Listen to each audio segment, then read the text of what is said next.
I met the inspector just coming from the door which led into the kitchen quarters. "How's the young lady, Doctor?" "Coming round nicely. Her mother's with her." "That's good. I've been questioning the servants. They all declare that no one has been to the back door tonight. Your description of that stranger was rather vague. Can't you give us something more definite to go upon?" "I'm afraid not," I said regretfully.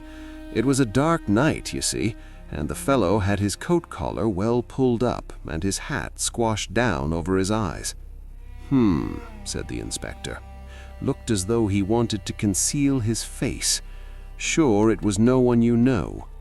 I replied in the negative, but not as decidedly as I might have done. I remembered my impression that the stranger's voice was not unfamiliar to me. I explained this rather haltingly to the inspector. "It was a rough, uneducated voice, you say." I agreed, but it occurred to me that the roughness had been of an almost exaggerated quality. If, as the inspector thought, the man had wished to hide his face, he might equally well have tried to disguise his voice. "Do you mind coming into the study with me again, Doctor? There are one or two things I want to ask you." I acquiesced. Inspector Davis unlocked the door of the lobby. We passed through, and he locked the door again behind him. "We don't want to be disturbed," he said grimly, "and we don't want any eavesdropping either. What's all this about blackmail?" "Blackmail?" I exclaimed, very much startled. "Is it an effort of Parker's imagination, or is there something in it?"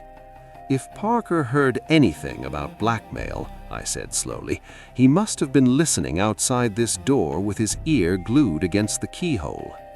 Davis nodded. "Nothing more likely. You see, I've been instituting a few inquiries as to what Parker has been doing with himself this evening. To tell the truth, I didn't like his manner. The man knows something. When I began to question him, he got the wind up and plumped out some garbled story of blackmail." I took an instant decision. "I'm rather glad you've brought the matter up," I said. "I've been trying to decide whether to make a clean breast of things or not. I'd already practically decided to tell you everything, but I was going to wait for a favorable opportunity. You might as well have it now." And then and there I narrated the whole events of the evening as I have set them down here. The inspector listened keenly, occasionally interjecting a question. "Most extraordinary story I ever heard," he said when I had finished. "And you say that letter has completely disappeared. It looks bad. It looks very bad indeed. It gives us what we've been looking for, a motive for the murder." I nodded. I realized that. "You say that Mr. Ackroyd hinted at a suspicion he had that some member of his household was involved. Household's rather an elastic term. Do you think that Parker himself might be the man we're after?" I suggested. "It looks very like it. He was obviously listening at the door when you came out. Then Miss Ackroyd came across him bent on entering the study. Say he tried again when she was safely out of the way. He stabbed Ackroyd, locked the door on the inside, opened the window, and got out that way, and went round to a side door which he had previously left open. How's that?" "There's only one thing against it," I said slowly. "If Ackroyd went on reading that letter as soon as I left, as he intended to do, I don't see him continuing to sit here and turn things over in his mind for another hour. He'd have had Parker in at once, accused him then and there, and there would have been a fine old uproar. Remember, Ackroyd was a choleric temper." "Mightn't have had time to go on with the letter just then," suggested the inspector. "We know someone was with him at 9:30. If that visitor turned up as soon as you left, and after he went, Miss Ackroyd came in to say good night, well, he wouldn't be able to go on with the letter until close upon 10 o'clock. And the telephone call. Parker sent that all right, perhaps before he thought of the locked door and open window. Then he changed his mind, or got in a panic, and decided to deny all knowledge of it. That was it, depend upon it." "Yes," I said rather doubtfully. "Anyway, we can find out the truth about the telephone call from the exchange.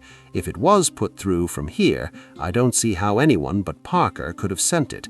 Depend upon it, he's our man. but keep it dark. We don't want to alarm him just yet, till we've got all the evidence. I'll see to it he doesn't give us the slip. To all appearances, we'll be concentrating on your mysterious stranger." He rose from where he had been sitting astride the chair belonging to the desk and crossed over to the still form in the armchair. "The weapon ought to give us a clue," he remarked, looking up. "It's something quite unique, a curio, I should think, by the look of it." He bent down, surveying the handle attentively, and I heard him give a grunt of satisfaction. Then, very gingerly, he pressed his hands down below the hilt and drew the blade out of the wound. Still carrying it so as not to touch the handle, he placed it in a wide china mug which adorned the mantelpiece. "Yes," he said, nodding at it, "quite a work of art. There can't be many of them about." It indeed was a beautiful object, a narrow tapering blade and a hilt of elaborately intertwined metals of curious and careful workmanship. He touched the blade gingerly with his finger, testing its sharpness, and made an appreciative grimace. "Lord, what an edge! A child could drive that into a man, as easy as cutting butter. A dangerous sort of toy to have about." "May I examine the body properly now?" I asked. He nodded. "Go ahead." I made a thorough examination. "Well," said the inspector, "I'll spare you the technical language. We'll keep that for the inquest. The blow was delivered by a right-handed man standing behind him, and death must have been instantaneous. By the expression on the dead man's face, I should say that the blow was quite unexpected. He probably died without knowing who his assailant was. Butlers can creep about as soft-footed as cats. There's not going to be much mystery about this crime. Take a look at the hilt of that dagger." I took the look. "I dare say they're not apparent to you, but I can see them clearly enough." He lowered his voice. "Fingerprints." He stood off a few steps to judge of his effect. "Yes," I said mildly, "I guessed that." I do not see why I should be supposed to be totally devoid of intelligence. After all, I read detective stories and the newspapers, and am a man of quite average ability. If there had been toe marks on the dagger handle now, that would have been quite a different thing. I would then have registered any amount of surprise and awe. I think the inspector was annoyed with me for declining to get thrilled. He picked up the china mug and invited me to accompany him to the billiard room. "I want to see if Mr. Raymond can tell us anything about this dagger," he explained. Locking the outer door behind us again, we made our way to the billiard room, where we found Geoffrey Raymond. The inspector held up his exhibit. "Ever seen this before, Mr. Raymond?" "Why, I believe. I'm almost sure that is a curio given to Mr. Ackroyd by Major Blunt. It comes from Morocco, no, Tunis. So the crime was committed with that? What an extraordinary thing! It seems almost impossible, and yet there could hardly be two daggers the same. May I fetch Major Blunt?" Without waiting for an answer, he hurried off. "Nice young fellow that," said the inspector. "Something honest and ingenuous about him." I agreed. In the 2 years that Geoffrey Raymond has been secretary to Ackroyd, I have never seen him ruffled or out of temper, and he has been, I know, a most efficient secretary. In a minute or two, Raymond returned, accompanied by Blunt. "I was right," said Raymond excitedly. "It is the Tunisian dagger." "Major Blunt hasn't looked at it yet," objected the inspector. "Saw it the moment I came into the study," said the quiet man. "You recognized it then?" Blunt nodded. "You said nothing about it," said the inspector suspiciously. "Wrong moment," said Blunt. "Lot of harm done by blurting out things at the wrong time." He returned the inspector's stare placidly enough. The latter grunted at last and turned away. He brought the dagger over to Blunt. "You're quite sure about it, sir? You identify it positively?" "Absolutely, no doubt whatever." "Where was this, curio usually kept? Can you tell me that, sir?" It was the secretary who answered. "In the silver table in the drawing room." "What?" I exclaimed. The others looked at me. "Yes, doctor," said the inspector encouragingly. "It's nothing." "Yes, doctor," said the inspector again, still more encouragingly. "It's so trivial," I explained apologetically, "only that when I arrived last night for dinner, I heard the lid of the silver table being shut down in the drawing room." I saw profound skepticism and a trace of suspicion on the inspector's countenance. "How did you know it was the silver table lid?" I was forced to explain in detail, a long, tedious explanation which I would infinitely rather have not had to make. The inspector heard me to the end.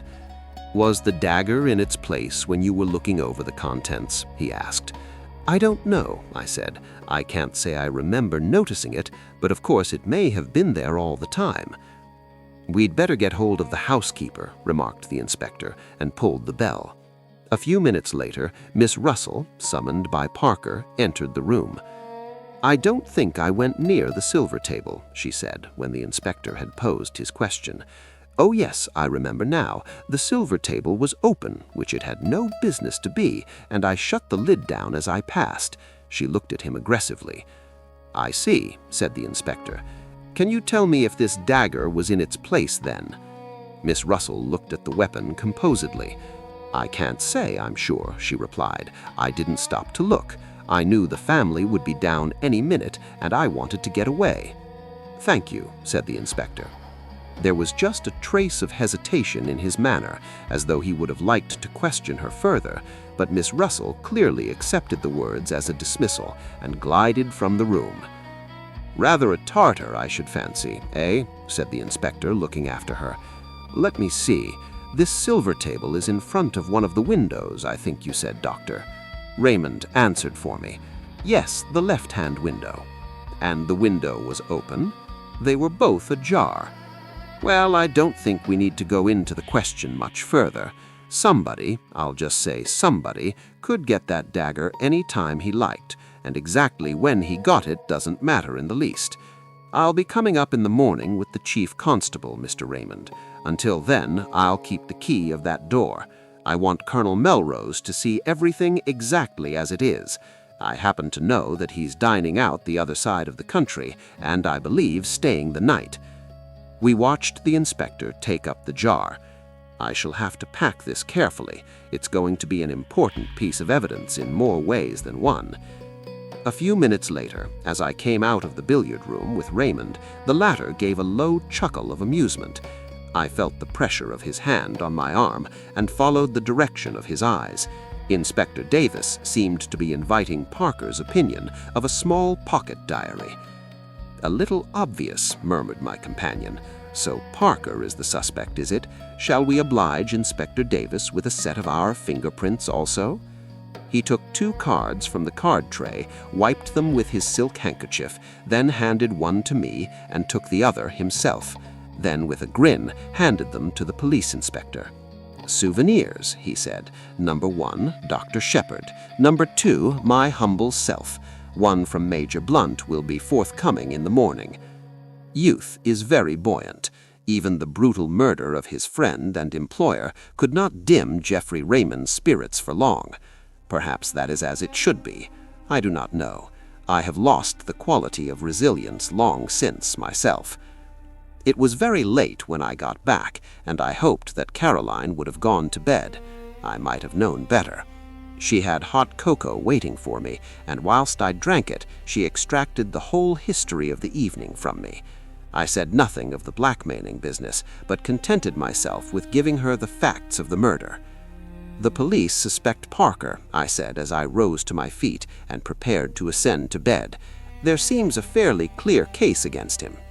"Parker," said my sister. "Fiddlesticks! That inspector must be a perfect fool. Parker, indeed! Don't tell me."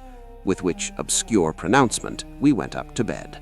On the following morning, I hurried unforgivably over my round. My excuse can be that I had no very serious cases to attend. On my return, Caroline came into the hall to greet me. "Flora Ackroyd is here," she announced in an excited whisper. "What?" I concealed my surprise as best I could. "She's very anxious to see you. She's been here half an hour." Caroline led the way into our small sitting room, and I followed.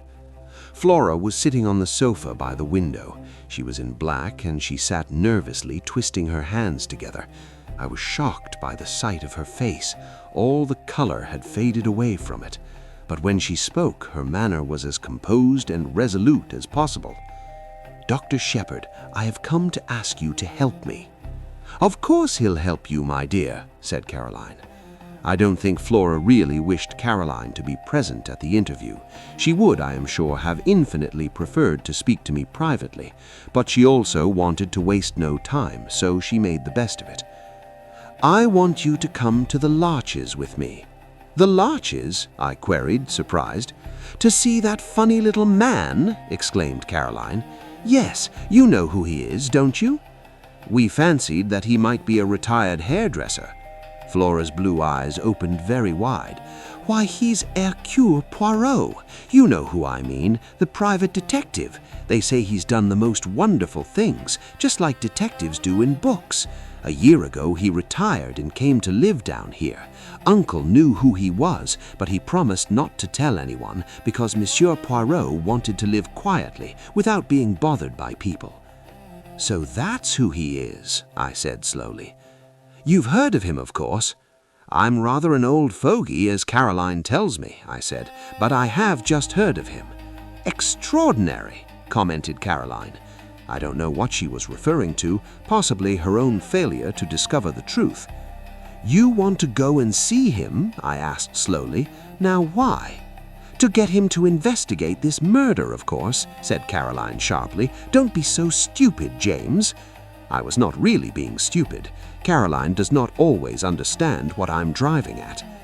"And you haven't confidence in Inspector Davis?" I went on. "Of course she hasn't. I haven't either."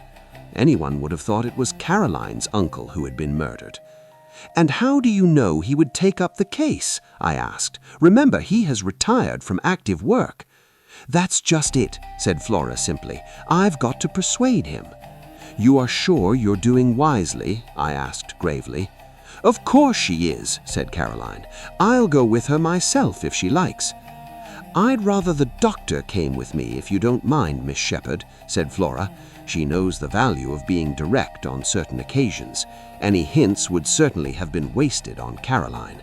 "You see," she explained, following directness with tact, "the doctor being the doctor, and having found the body, he would be able to give all the details to Monsieur Poirot." "Yes," said Caroline grudgingly, "I see that." I took a turn or two up and down the room. "Flora," I said gravely, "be guided by me. I advise you not to drag this detective into the case." Flora sprang to her feet. The color rushed into her cheeks. "I know why you say that," she cried, "but it's exactly for that reason I'm so anxious to go.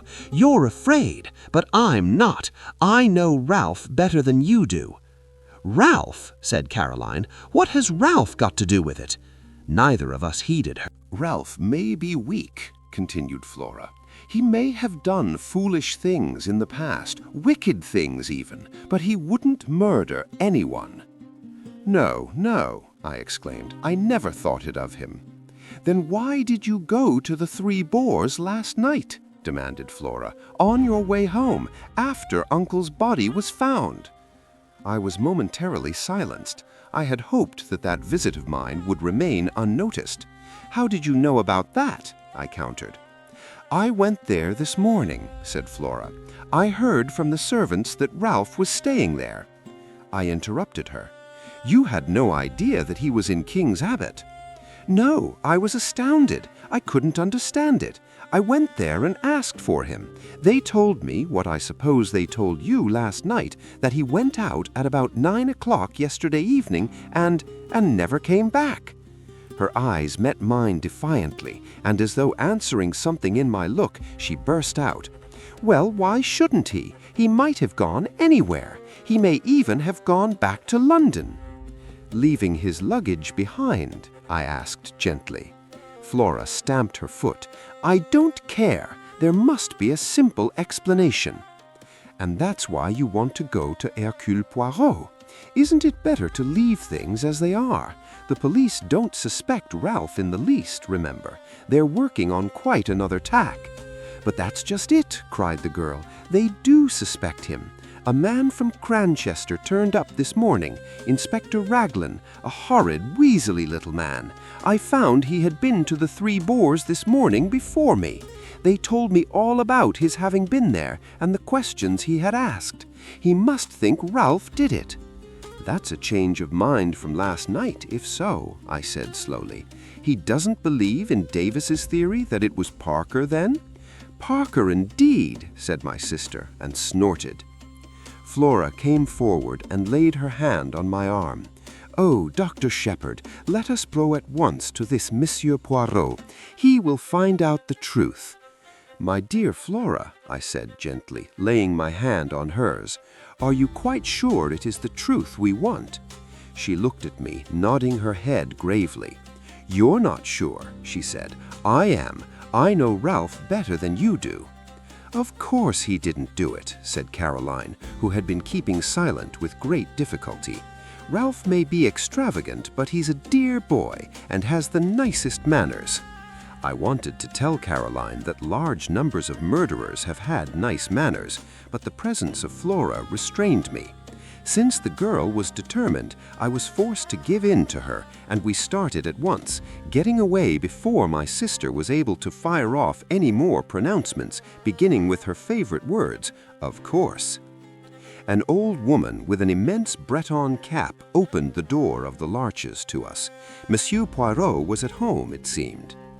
We were ushered into a little sitting room arranged for formal precision, and there, after the lapse of a minute or so, my friend of yesterday came to us. "Monsieur le Docteur," he said, smiling. "Mademoiselle." He bowed to Flora. "Perhaps," I began, "you have heard of the tragedy which occurred last night." His face grew grave.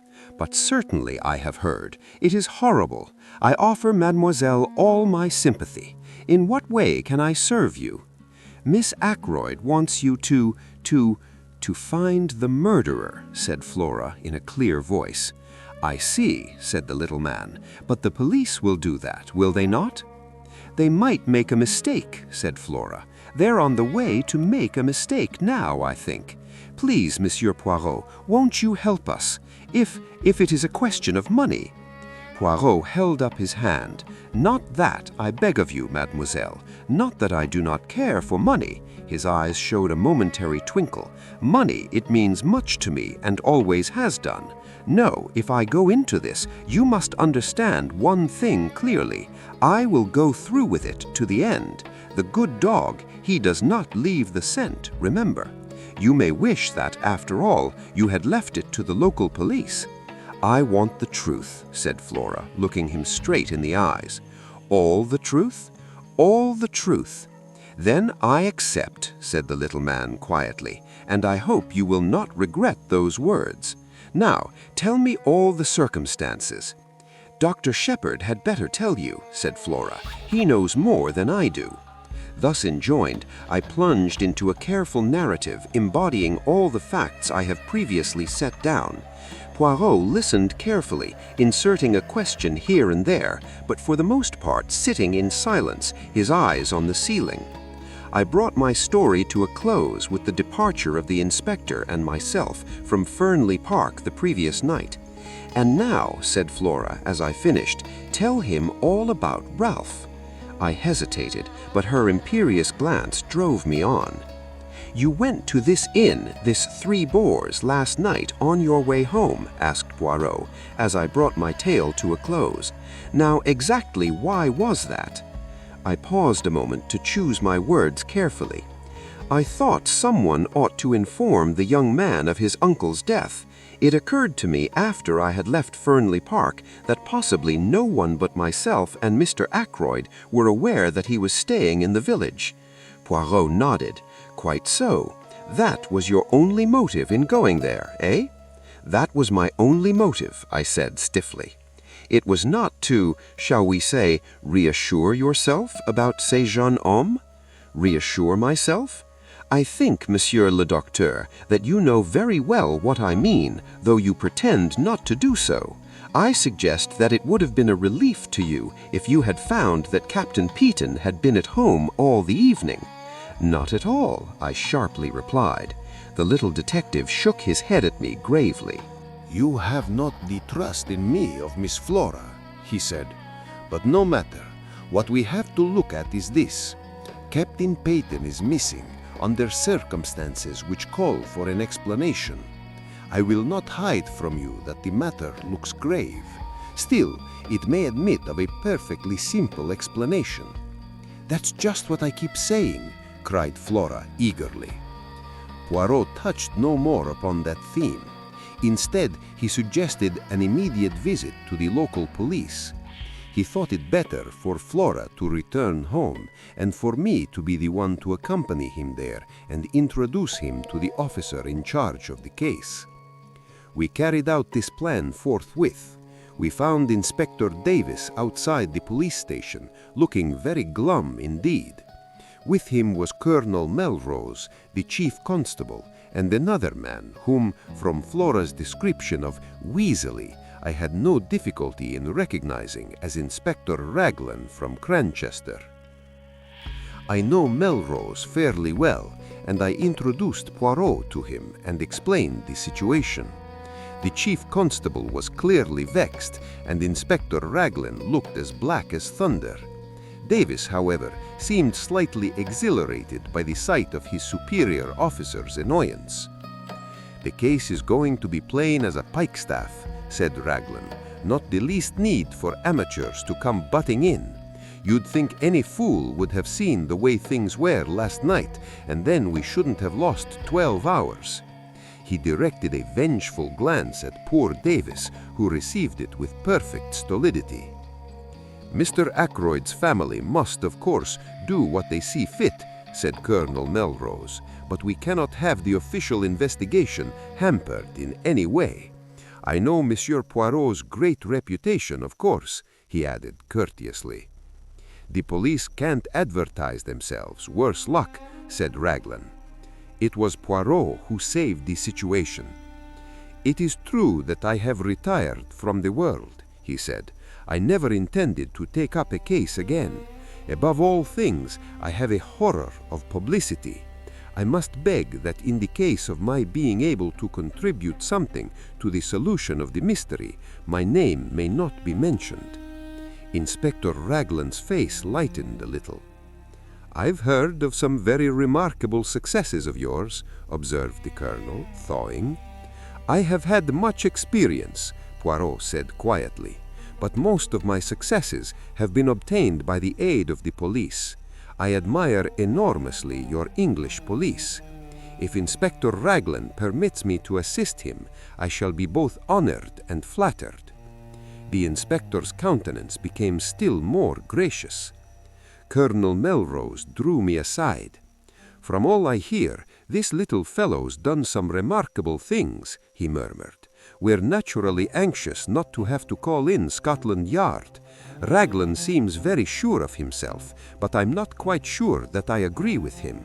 You see, I know the parties concerned better than he does. This fellow doesn't seem out for kudos, does he? Would work in with us unobtrusively, eh?" "To the greater glory of Inspector Raglan," I said solemnly. "Well, well," said Colonel Melrose breezily in a louder voice, "we must put you wise to the latest developments, Monsieur Poirot." "I thank you. My friend, Dr. Shepherd, said something of the butler being suspected." "That's all bunkum," said the inspector instantly. "These high-class servants get in such a funk that they act suspiciously for nothing at all." "The fingerprints?" I hinted. "Nothing like Parker's." He gave a faint smile and added, "And yours and Mr. Raymond's don't fit either, Doctor." "What about those of Captain Ralph Peyton?" asked Poirot quietly. I felt a secret admiration for the way he took the bull by the horns. I saw a look of respect creep into the inspector's eye. "I see you don't let the grass grow under your feet, Mr. Poirot. It will be a pleasure to work with you, I am sure. We're going to take that young gentleman's fingerprints as soon as we can lay hands upon him." "I can't help thinking you're mistaken, Inspector," said Colonel Melrose warmly. "I've known Ralph Peyton from a boy upward. He'd never stoop to murder." "Maybe not," said the inspector tonelessly. "What have you got against him?" I asked. "Went out just on 9 o'clock last night. Was seen in neighborhood of Fernley Park, somewhere about 9:30. Not been seen since. Believed to be in serious money difficulties. I've got a pair of his shoes here, shoes with rubber studs in them. He had 2 pairs, almost exactly alike. I'm going up now to compare them with those footmarks. The constable is up there, seeing that no one tampers with them." "We'll go at once," said Colonel Melrose. "You and Monsieur Poirot will accompany us, will you not?" We assented, and all drove up in the colonel's car. The inspector was anxious to get at once to the footmarks and asked to be put down at the lodge. About halfway up the drive, on the right, a path branched off, which led round to the terrace and the window of Ackroyd's study. "Would you like to go with the inspector, Monsieur Poirot, or would you prefer to examine the study?" Poirot chose the latter alternative. Parker opened the door to us. His manner was smug and deferential, and he seemed to have recovered from his panic of the night before. Colonel Melrose took a key from his pocket, and unlocking the door which led into the lobby, he ushered us through into the study. "Except for the removal of the body, Monsieur Poirot, this room is exactly as it was last night." "And the body was found where?" As precisely as possible, I described Ackroyd's position. The armchair still stood in front of the fire. Poirot went and sat down in it. "The blue letter you speak of, where was it when you left the room?" "Mr. Ackroyd had laid it down on this little table at his right hand." Poirot nodded. "Except for that, everything was in its place." "Yes, I think so." "Colonel Melrose, would you be so extremely obliging to sit down in this chair a minute?" "I thank you. Now, Monsieur le Docteur, will you kindly indicate to me the exact position of the dagger?" I did so, whilst the little man stood in the doorway. The hilt of the dagger was plainly visible from the door then. Both you and Parker could see it at once. "Yes." Poirot went next to the window. "The electric light was on, of course, when you discovered the body?" he asked over his shoulder. I assented and joined him where he was studying the marks on the windowsill. "The rubber studs are the same pattern as those in Captain Peyton's shoes," he said quietly. Then he came back once more to the middle of the room. His eye strayed around, searching everything in the room with a quick, trained glance. "Are you a man of good observation, Dr. Shepherd?" "I think so," I said, surprised. "There was a fire in the grate, I see. When you broke down the door and found Mr. Ackroyd dead, how was the fire? Was it low?" I gave a vexed laugh. I really can't say. I didn't notice. Perhaps Mr. Raymond or Major Blunt." The little man opposite me shook his head with a faint smile. "You must always proceed with method. I made an error of judgment in asking you that question. To each man his own knowledge. You could tell me the details of the patient's appearance. Nothing there would escape you. If I wanted information about the papers on that desk, Mr. Raymond would have noticed anything there was to see. To find out about the fire, I must ask the man whose business it is to observe such things. You permit?" He moved swiftly to the fireplace and rang the bell. After a lapse of a minute or two, Parker appeared. "The bell rang, sir," he said hesitatingly. "Come in, Parker," said Colonel Melrose. "This gentleman wants to ask you something." Parker transferred a respectful attention to Poirot. "Parker," said the little man, "when you broke down the door with Dr. Shepherd last night and found your master dead, what was the state of the fire?" "It had burned very low, sir. It was almost out." "Ah," said Poirot. The exclamation sounded almost triumphant. He went on, "Look round you, my good Parker. Is this room exactly as it was then?" The butler's eye swept round. It came to rest on the windows. "The curtains were drawn, sir, and the electric light was on." Poirot nodded approval. "Anything else?" Yes, sir, this chair was drawn out a little more. He indicated a big grandfather chair to the left of the door between it and the window. I append a plan of the room with the chair in question marked with an X. Just show me, said Poirot. The butler drew the chair in question out a good 2 feet from the wall, turning it so that the seat faced the door. Voilà ce qui est curieux, murmured Poirot. No one would want to sit in a chair in such a position, I fancy. Now who pushed it back into place again, I wonder? Did you, my friend? No, sir, said Parker. I was too upset with seeing the master and all. Poirot looked across at me. Did you, doctor? I shook my head. It was back in position when I arrived with the police, sir, put in Parker. I'm sure of that. Curious, said Poirot again. Raymond or Blunt must have pushed it back, I suggested. Surely it isn't important. It is completely unimportant, said Poirot. That is why it is so interesting, he added softly. Excuse me a minute, called Colonel Melrose. He left the room with Parker. Do you think Parker is speaking the truth? I asked. About the chair, yes. Otherwise, I do not know. You will find, Monsieur le Docteur, if you have much to do with cases of this kind, that they all resemble each other in one thing. What is that? I asked curiously. Everyone concerned in them has something to hide. Have I asked, smiling. Poirot looked at me attentively. I think you have, he said quietly. But have you told me everything known to you about this young man Peyton? He smiled as I grew red. Oh, do not fear. I will not press you. I shall learn it in good time. I wish you'd tell me something of your methods, I said hastily to cover my confusion. The point about the fire, for instance. Oh, that was very simple. You leave Mr. Ackroyd at 10 minutes to 9, was it not? Yes, exactly, I should say. The curtain is then closed and bolted, and the door unlocked. At 10:15, when the body is discovered, the door is locked and the window is open. Who opened it? Clearly, only Mr. Ackroyd himself could have done so, and for one of 2 reasons. Either because the room became unbearably hot, but since the fire was nearly out and there was a sharp drop in temperature last night, that cannot be the reason, or because he admitted someone that way. And if he admitted someone that way, it must have been someone well known to him, since he had previously shown himself uneasy on the subject of that same window. It sounds very simple, I said. Everything is simple if you arrange the facts methodically. We are concerned now with the personality of the person who was with him at 9:30 last night.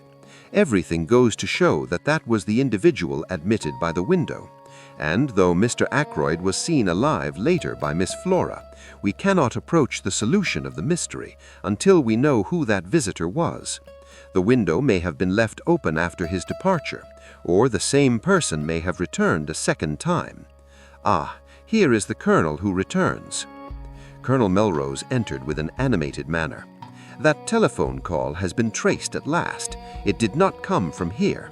It was put through to Dr. Shepherd at 10:15 last night from a public call office at King's Abbot Station, and at 10:23 the night mail leaves for Liverpool. We looked at each other.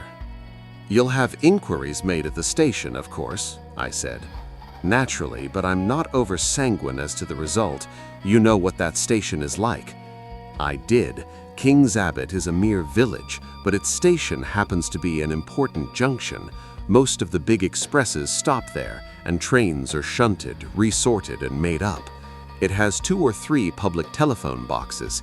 At that time of night, 3 local trains come in close upon each other to catch the connection with the express for the north, which comes in at 10:19 and leaves at 10:23. The whole place is in a bustle, and the chances of one particular person being noticed telephoning or getting into the express are very small indeed. But why telephone at all? Demanded Melrose. That is what I find so extraordinary. There seems no rhyme or reason in the thing. Poirot carefully straightened a china ornament on one of the bookcases. Be sure there was a reason, he said over his shoulder. But what reason could it be? When we know that, we shall know everything. This case is very curious and very interesting. There was something almost indescribable in the way he said those last words. I felt that he was looking at the case from some peculiar angle of his own, and what he saw I could not tell. He went to the window and stood there, looking out. "You say it was 9 o'clock, Dr. Shepherd, when you met this stranger outside the gate?" He asked the question without turning round. "Yes," I replied. "I heard the church clock chime the hour." "How long would it take him to reach the house, to reach this window, for instance?" 5 minutes at the outside, 2 or 3 minutes only if he took the path at the right of the drive and came straight here. But to do that, he would have to know the way. How can I explain myself? It would mean that he had been here before, that he knew his surroundings. "That is true," replied Colonel Melrose. "We could find out, doubtless, if Mr. Ackroyd had received any strangers during the past week. Young Raymond could tell us that. Or Parker," suggested Colonel Melrose. "Ou tous les deux," suggested Poirot, smiling. Colonel Melrose went in search of Raymond, and I rang the bell once more for Parker. Colonel Melrose returned almost immediately, accompanied by the young secretary, whom he introduced to Poirot. Geoffrey Raymond was fresh and debonair as ever. He seemed surprised and delighted to make Poirot's acquaintance. "No idea you'd been living among us incognito, Monsieur Poirot. It will be a great privilege to watch you at work. Hello, what's this?" Poirot had been standing just to the left of the door. Now he moved aside suddenly, and I saw that while my back was turned, he must have swiftly drawn out the armchair until it stood in the position Parker had indicated. "Want me to sit in the chair whilst you take a blood test?" asked Raymond good-humoredly. "What's the idea?" "Monsieur Raymond, this chair was pulled out, last night when Mr. Ackroyd was killed. Someone moved it back into place. Did you do so?" The secretary's reply came without a second's hesitation. "No, indeed, I didn't. I don't even remember that it was in that position, but it must have been if you say so. Anyway, somebody else must have moved it back to its proper place. Have they destroyed a clue in doing so? Too bad." "It is of no consequence," said the detective. "Of no consequence whatever. What I really want to ask you is this, Monsieur Raymond. Did any stranger come to see Mr. Ackroyd this past week?" The secretary reflected for a minute or two, knitting his brows, and during the pause, Parker appeared in answer to the bell. "No," said Raymond at last. "I can't remember anyone. Can you, Parker?" "I beg your pardon, sir?" "Any stranger coming to see Mr. Ackroyd this week?" The butler reflected for a minute or two. "There was the young man who came on Wednesday, sir. From Curtis and Trout, I understood he was." Raymond moved this aside with an impatient hand. "Oh, yes, I remember, but that is not the kind of stranger this gentleman means." He turned to Poirot. "Mr. Ackroyd had some idea of purchasing a dictaphone," he explained. "It would have enabled us to get through a lot more work in a limited time. The firm in question sent down their representative, but nothing came of it. Mr. Ackroyd did not make up his mind to purchase." Poirot turned to the butler. "Can you describe this young man to me, my good Parker?" "He was fair-haired, sir, and short, very neatly dressed in a blue serge suit. A very presentable young man, sir, for his station in life." Poirot turned to me. "The man you met outside the gate, Doctor, was tall, was he not?" "Yes," I said, "somewhere about 6 feet, I should say." "There is nothing in that, then," declared the Belgian. "I thank you, Parker." The butler spoke to Raymond. "Mr. Hammond has just arrived, sir," he said. "He is anxious to know if he can be of any service, and he would be glad to have a word with you." "I'll come at once," said the young man. He hurried out. Poirot looked inquiringly at the chief constable.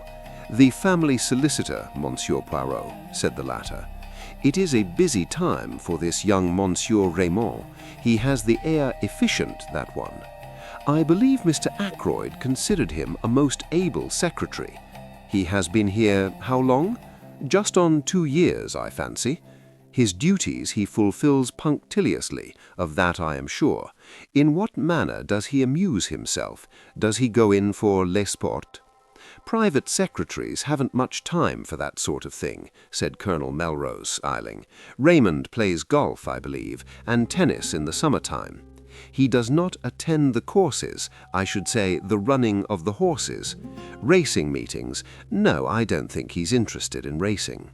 Poirot nodded and seemed to lose interest. He glanced slowly round the study. I have seen, I think, all that there is to be seen here. I, too, looked round. If those walls could speak, I murmured. Poirot shook his head. A tongue is not enough, he said. They would have to have also eyes and ears. But do not be too sure that these dead things, he touched the top of the bookcase as he spoke, are always dumb. To me they speak sometimes. Chairs, tables, they have their message. He turned away towards the door. What message? I cried. What have they said to you today? He looked over his shoulder and raised one eyebrow quizzically. An opened window, he said, a locked door, a chair that apparently moved itself. To all three I say, why? And I find no answer. He shook his head, puffed out his chest, and stood blinking at us. He looked ridiculously full of his own importance. It crossed my mind to wonder whether he was really any good as a detective. Had his big reputation been built up on a series of lucky chances? I think the same thought must have occurred to Colonel Melrose, for he frowned. Anything more you want to see, Monsieur Poirot? He inquired brusquely. You would perhaps be so kind as to show me the silver table from which the weapon was taken? After that I will trespass on your kindness no longer. We went to the drawing room, but on the way the constable waylaid the colonel, and after a muttered conversation, the latter excused himself and left us together. I showed Poirot the silver table, and after raising the lid once or twice and letting it fall, he pushed open the window and stepped out on the terrace. I followed him. Inspector Raglan had just turned the corner of the house and was coming towards us. His face looked grim and satisfied. So there you are, Monsieur Poirot. Well, this isn't going to be much of a case. I'm sorry, too. A nice enough young fellow gone wrong. Poirot's face fell, and he spoke very mildly. I am afraid I shall not be able to be of much aid to you then. Next time, perhaps, said the inspector soothingly, though we don't have murders every day in this quiet little corner of the world. Poirot's gaze took on an admiring quality. You have been of a marvelous promptness, he observed. How exactly did you go to work, if I may ask? Certainly, said the inspector. To begin with, method. That's what I always say, method. Ah, cried the other, that too is my watchword. Method, order, and the little gray cells. The cells? Said the inspector, staring. The little gray cells of the brain, explained the Belgian. Oh, of course. Well, we all use them, I suppose. In a greater or lesser degree, murmured Poirot. And there are too differences in quality. Then there is the psychology of a crime. One must study that. Ah, said the inspector, you've been bitten with all this psychoanalysis stuff. Now, I'm a plain man. Mrs. Raglan would not agree, I am sure, to that, said Poirot, making him a little bow. Inspector Raglan, a little taken aback, bowed. You don't understand, he said, grinning broadly. Lord, what a lot of difference language makes. I'm telling you how I set to work. First of all, method. Mr. Ackroyd was last seen alive at 8:45 by his niece, Miss Flora Ackroyd. That's fact number 1, isn't it? If you say so. Well, it is. At 10:30, the doctor here says that Mr. Ackroyd has been dead at least half an hour. You stick to that, doctor? Certainly, half an hour or longer. Very good. That gives us exactly 1/4 of an hour in which the crime must have been committed. I make a list of everyone in the house and work through it, setting down opposite their names where they were and what they were doing between the hour of 9:45 and 10 p.m. He handed a sheet of paper to Poirot. I read it over his shoulder. It ran as follows, written in neat script. Marjorie Bankert, in billiard room with Mr. Raymond. Latter confirms. Mr. Raymond, billiard room. See above. Mrs. Ackroyd, 9:45 watching billiard match. Went up to bed 9:55. Raymond and Blunt watched her up staircase. Miss Ackroyd went straight from her uncle's room upstairs. confirmed by Parker, also housemaid Elsie Dale. Servants. Parker went straight to the butler's pantry, confirmed by housekeeper Miss Russell, who came down to speak to him about something at 9:47 and remained at least 10 minutes. Miss Russell, as above, spoke to housemaid upstairs at 9:45. Ursula Bourne, parlourmaid, in her own room until 9:55, then in servants' hall. Mrs. Cooper, cook, in servants' hall. Gladys Jones, second housemaid, in servants' hall. Elsie Dale, upstairs in bedroom, seen there by Miss Russell and Miss Flora Ackroyd. Mary Thripp, kitchen maid, servants' hall. The cook has been here 7 years, the parlourmaid 18 months, and Parker just over a year. The others are new. Except for something fishy about Parker, they all seem quite all right. "A very complete list," said Poirot, handing it back to him. "I am quite sure that Parker did not do the murder," he added gravely. "And so is my sister, and she's usually right." Nobody paid any attention to my interpolation. "Continuing," the inspector continued, "that disposes pretty effectually of the household. Now we come to a very grave point. The woman at the lodge, Mary Black, was pulling the curtains last night when she saw Ralph Peyton turn in at the gate and go up towards the house." "Is she sure of that?" I asked sharply. "Quite sure. She knows him well by sight. He went past very quickly and turned off by the path to the right, which is a shortcut to the terrace." "And what time was that?" asked Poirot, who had sat with an immovable face. "Exactly 25 minutes past 9, said the inspector gravely. There was a silence. Then the inspector spoke again. "It's all clear enough. It fits in without a flaw. At 25 minutes past 9, Captain Peyton is seen passing the lodge. At 9:30 or thereabouts, Mr. Geoffrey Raymond hears someone in here asking for money and Mr. Ackroyd refusing. What happens next? Captain Peyton leaves the same way, through the window. He walks along the terrace, angry and baffled. He comes to the open drawing-room window. Say it's now 9:45. Miss Flora Ackroyd is saying good-night to her uncle. Major Blunt, Mr. Raymond, and Mrs. Ackroyd are in the billiard room. The drawing room is empty. He steals in, takes the dagger from the silver table, and returns to the study window. He slips off his shoes, climbs in, and, well, I don't need to go into details. Then he slips out again and goes off. Hadn't the nerve to go back to the inn. He makes for the station, rings up from there." "Why?" said Poirot softly. I jumped at the interruption. The little man was leaning forward. His eyes shone with a queer green light. For a moment, Inspector Raglan was taken aback by the question. "It's difficult to say exactly why he did that," he said at last, "but murderers do funny things. You'd know that if you were in the police force. The cleverest of them make stupid mistakes sometimes. But come along and I'll show you those footprints." We followed him round the corner of the terrace to the study window. At a word from Raglan, a police constable produced the shoes which had been obtained from the local inn. The inspector laid them over the marks. "They're the same," he said confidently. "That is to say, they're not the same pair that actually made these prints. He went away in those. This is a pair just like them, but older. See how the studs are worn down." "Surely a great many people wear shoes with rubber studs in them?" asked Poirot. "That's so, of course," said the inspector. "I shouldn't put so much stress on the footmarks if it wasn't for everything else." "A very foolish young man, Captain Ralph Peyton," Poirot said thoughtfully, "to leave so much evidence of his presence." "Ah, well," said the inspector, "it was a dry, fine night, you know. He left no prints on the terrace or on the gravelled path, but, unluckily for him, a spring must have welled up just lately at the end of the path from the drive. See here." A small gravelled path joined the terrace a few feet away. In one spot, a few yards from its termination, the ground was wet and boggy. Crossing this wet place, there were again the marks of footsteps, and amongst them the shoes with rubber studs.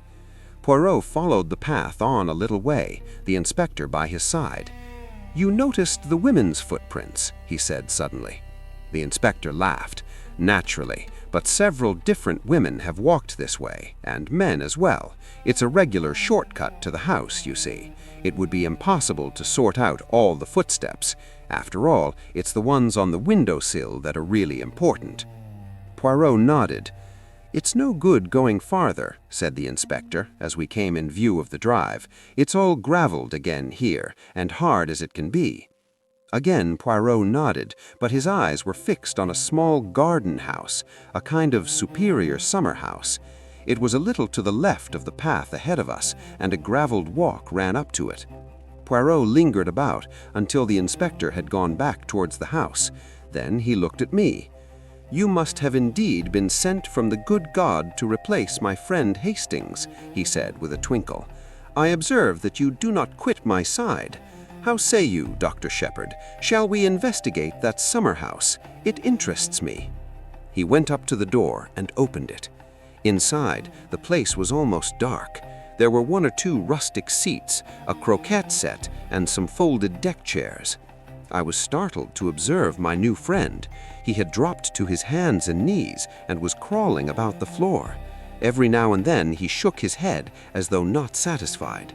Finally, he sat back on his heels. "Nothing," he murmured. "Well, perhaps it was not to be expected, but it would have meant so much." He broke off, stiffening all over. Then he stretched out his hand to one of the rustic chairs. He detached something from one side of it. "What is it?" I cried. "What have you found?" He smiled, unclosing his hand so that I should see what lay in his palm. A scrap of white cambric. I took it from him, looked at it curiously, and then handed it back. "What do you make of it, my friend?" he asked, eyeing me keenly. "A scrap of a handkerchief," I suggested, shrugging my shoulders. He made another dart and picked up a small quill, a goose quill by the look of it. "And that," he cried triumphantly. "What do you make of that?" I only stared. He slipped the quill into his pocket and looked again at the scrap of white stuff. "A fragment of a handkerchief," he mused. "Perhaps you are right, but remember this, a good laundry does not starch a handkerchief." He nodded at me triumphantly. Then he put away the scrap carefully in his pocketbook.